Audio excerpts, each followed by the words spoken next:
All right, today's video is all about getting organized with your Google Classroom. We've had great feedback over the first few weeks of school, and this video is designed to keep you and your students a little bit more organized. Okay, the first organization tool I'm going to talk about is something you're probably already familiar with, but it's the topic feature on Google Classroom.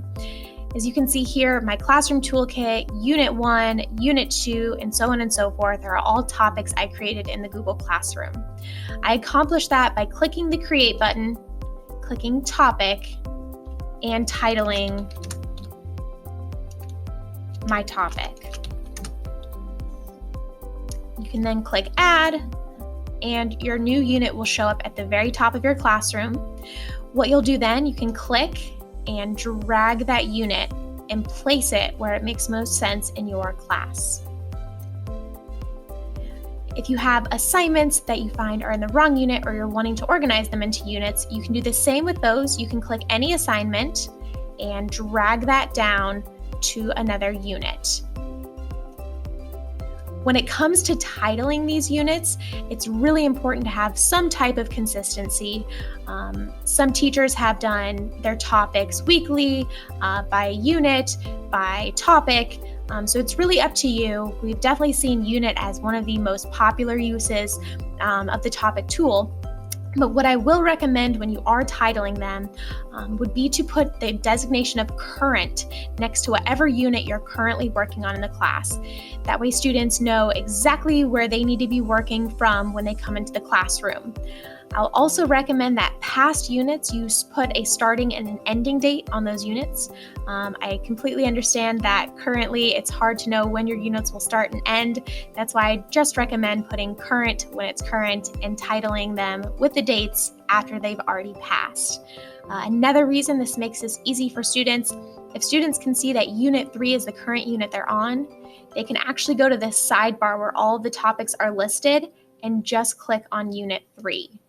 If they click there, all of the work that they have in Unit 3 will show up and they won't have to worry about any of the other stuff on their classwork tab.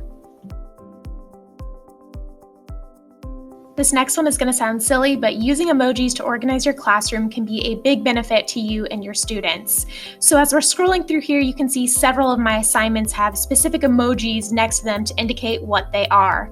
I will throw up the key that I've used for this on the screen now, and you can see all the different designations, like the red alert being those quizzes, tests, summative assignments that are worth a lot of points. The clipboard being something that is really beneficial for in-class work, notes, and homework. So how did I do this? You go to emojicopy.com, or at least that's what I used. There are several emoji using websites, but this was the best one that I have found. And for instance, I'm going to label right here my class notes. So on emojicopy.com, I can then click on this blue notebook.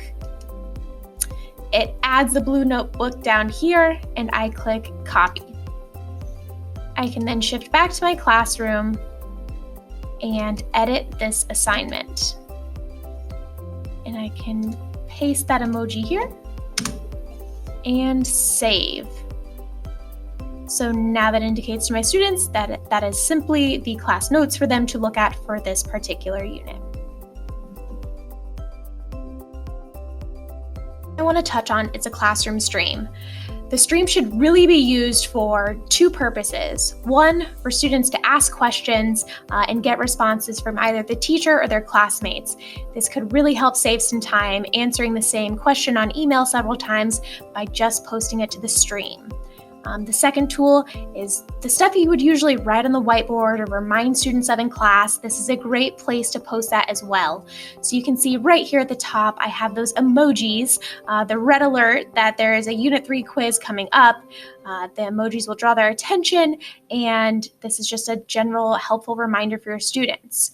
The thing that I don't like about the stream right now is there's a bunch of stuff that belongs in the classwork tab posted to my stream. I find it really hard for students to navigate through all this to actually see where the students' questions came from or where your important posts are. So I will actually recommend not having any of that classwork information post to your stream.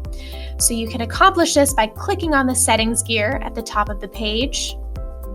And right where it says classwork on the stream, you can choose to hide the notifications. If you hide those notifications and click save, you will see that all of that additional stuff is gone.